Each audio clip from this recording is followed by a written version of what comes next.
Good morning student. हम लोग continue रखेंगे। फेजेस ऑफ पॉपुलेशन ग्रोथ चल रहा था। फेजेस ऑफ पॉपुलेशन ग्रोथ, उसमें हम लोगों ने एक फेज खत्म कर लिया था 1901 से लेकर 1921 का जो फेज है। अब वो सेकेंड फेज जो है, सेकेंड फेज का डेट मैंने आपको बताया था कि 1921 से लेकर, है ना, ये फर्स्ट फेज आपको पता चला 1901 से लेकर 1921। दूसरा था आपका 1921 से लेकर 1951, ठीक है ना। और तीसरा है आपका 1951 से लेकर, ठीक है, 1951 से लेकर 1981, और 1981 से लेकर जो है, ठीक है, 1981 से लेकर ऑनवर्ड्स, ठीक है, 1981 से लेकर ऑनवर्ड्स या टिल नाउ, ठीक है। ये आपका क्या है, ये आपका फेजेस है टिल नाउ। कहने का मतलब ये हुआ कि जो पॉपुलेशन ग्रोथ था हमारे देश में, वो 4 फेजेस में डिवाइड किया गया था, है ना। पहला फेज में कुछ अलग कंडीशंस था, दूसरा फेज में अलग कंडीशंस था, तीसरा में कुछ अलग हुआ, और फोर्थ में कुछ अलग हुआ, ठीक है ना। और इसमें हम लोग ये डायरेक्ट चलते हैं 1921 से लेकर 1951, ठीक है। दूसरा फेज चल रहा है, मतलब सेकेंड फेज है जो पॉपुलेशन ग्रोथ। सेकेंड फेज में अगर आप पहला पॉइंट्स देखेंगे तो आपको पता चलेगा ओवरऑल इंप्रूवमेंट, मतलब जो प्रॉब्लम क्रिएट हुआ था, है ना, मतलब लैक ऑफ इंफ्रास्ट्रक्चर या lack of health and medical facilities, जिसकी वजह से डेथ रेट और बर्थ रेट ज्यादा था फर्स्ट फेजेस में। लेकिन इस क्या कंडीशन एक ही जैसा थोड़ी होता है, अलग अलग सिचुएशन आने के बाद कंडीशन चेंज भी होते रहते हैं। तो सेकेंड फेजेस में क्या हुआ कि जो ओवरऑल इंप्रूवमेंट था, है ना, जैसे हेल्थ का, सैनिटेशन का, इसमें सुधार हुआ through out the country and brought down the mortality rates. और जिसके वजह से क्या हुआ था कि जो मातृ मृत्यु दर है ना, मतलब मातृ मृत्यु दर जो ज्यादा था पहले फर्स्ट फेज में, वो क्या हुआ, फॉल डाउन हुआ। इसका मतलब ये हुआ कि इस फेज में मतलब ओवरऑल जो इंप्रूवमेंट है ना,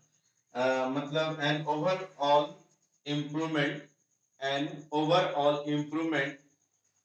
ये तो मैं शॉर्ट में ही लिख देता हूं,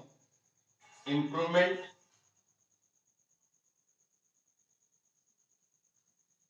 इन हेल्थ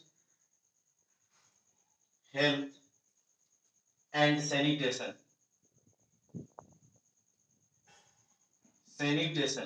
ठीक है ना। मतलब जो कंडीशन फर्स्ट फेज में खराब था,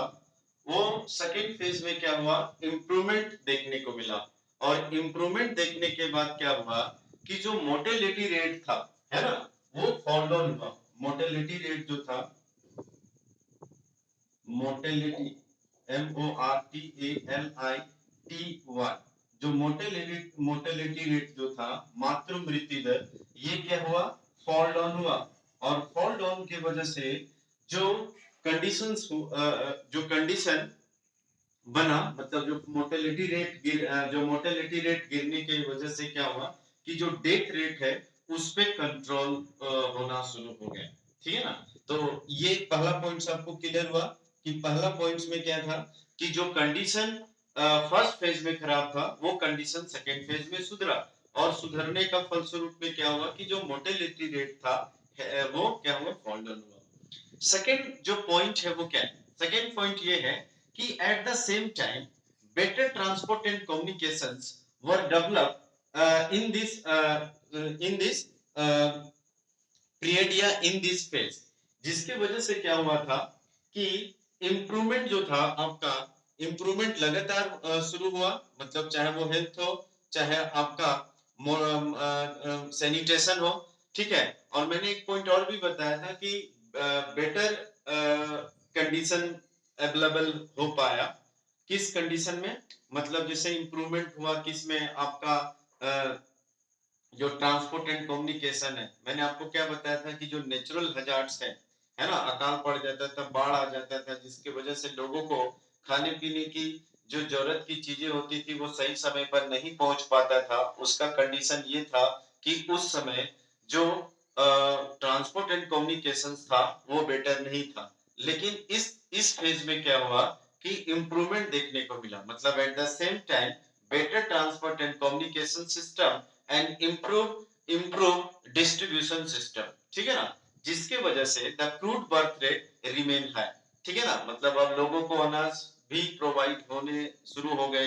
है ना, जो अकाल से मृत्यु होती थी, बाढ़ से सारे घर द्वार जो बह जाता था, ठीक है, अब ये कंडीशन के वजह से जो लोग विस्थापित होते थे और उनसे जो लोग मरते थे, है ना, वो अब धीरे धीरे क्या होना शुरू हुआ, कम होना शुरू हुआ, ठीक है ना, और कम होने की वजह से क्या हुआ कि जो क्रूड बर्थ रेट था, है ना, वो रिमेन हाई, मतलब जो क्रूड बर्थ रेट मैंने आपको क्या बताया था,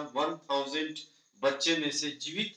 बच्चों की संख्या, है ना, तो जीवित बच्चों की संख्या ज्यादा कब होगी, जब हेल्थ और सैनिटेशन और ये चीजें जब अवेलेबल हो पाएंगे, जब सुधार हो पाएगा, तभी जो क्रूड बर्थ रेट है वो रिमेन हाई हो पाएगा। तो यहाँ पर भी आप लिख सकते हैं कि इम्प्रूवमेंट जो है, सेकेंड पॉइंट आप लिख सकते हैं, इम्प्रूवमेंट या at the same time improvement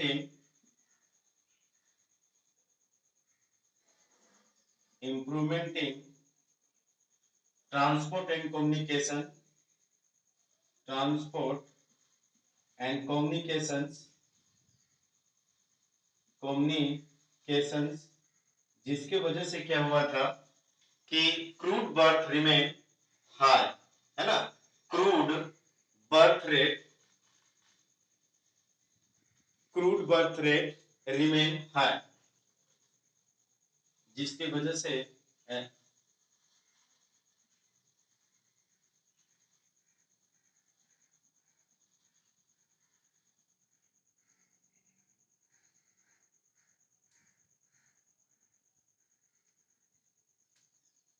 crude birth rate remain high, ठीक है, तो ये सेकेंड पॉइंट भी आपको समझ में आ गया कि ट्रांसपोर्ट एंड कम्युनिकेशन के लगातार डेवलप होने से, ठीक है ना, अब जो कंडीशन जो फर्स्ट फेज में जो क्रिटिकल था वो अब इसमें सुधार होना शुरू हो गया, जिसके वजह से क्रूड बर्थ रेट जो है वो रिमेन हाई, ठीक है ना, रिमेन हाई। इसके बाद आप ये देखेंगे कि इसी समय, मतलब आप देखेंगे कि जो ग्रेट डिप्रेशन था, है ना, आर्थिक मंदी का दौर चल रहा था पूरे विश्व में, ठीक है ना, और देखे होंगे जो फर्स्ट सेकेंड वर्ल्ड वॉर है ना, सेकेंड वर्ल्ड वॉर का कंडीशन जो है इस समय हो रहा था पूरी दुनिया में, लेकिन उसके बावजूद भी हम लोगों ने better health treatment, better sanitation, ठीक है ना, और बेटर ट्रांसपोर्ट एंड कम्युनिकेशन की सुधार हम लोगों ने किया, मतलब कि this is impressive at the backdrop of great economic depression 1920 and world war second, मतलब एनसीईआरटी में एक पॉइंट्स ये दिया हुआ है जिसमें बच्चे बड़ा कंफ्यूजन होते हैं कि ये क्या दिया है, कि दिस इज इम्प्रेसिव, आप देखिएगा जो चैप्टर है उसमें ये सेकेंड फेज का जो लास्ट लाइन है उसमें लिखा हुआ है कि this is impressive at the backdrop of great economic depression, great economic depression का मतलब जो विश्व में आर्थिक मंदी छाई हुई थी, तो आर्थिक मंदी से क्या होता है, आर्थिक मंदी से लोगों की देश में पैसे की प्रॉब्लम हो जाती है, ठीक है, और उस समय वर्ल्ड वार की कंडीशंस भी डेवलप हुआ था, है ना, 1939 से लेकर 1945, ठीक है ना, तो उस समय क्या था कि वर्ल्ड वार से क्या होता है कि पूरा अर्थव्यवस्था चौपट हो जाता है, लेकिन इसके बावजूद भी हमारे देश में कंडीशंस काफी बेटर थी, काफी बेटर का मतलब कि improvement overall, improvement in health, sanitation, transport and communications, जिसके वजह से क्या हुआ था कि the mortality rates remain, the mortality जो रेट था down, fall down, and crude birth rate remain high, ठीक है, तो ये भी आपको क्लियर हुआ, सेकेंड फेज वाला पॉइंट्स भी आपको ध्यान में रखना है, ठीक है, तो ये सेकेंड फेज भी हो गया, फर्स्ट फेज भी हो गया, अब दो वीडियो और बनाएंगे, थर्ड फेज और फोर्थ फेज, ठीक है, तो नेक्स्ट वीडियो में हम लोग थर्ड फेज की ओर रुख करेंगे, आज के लिए इतने रखते हैं, थैंक यू वेरी मच।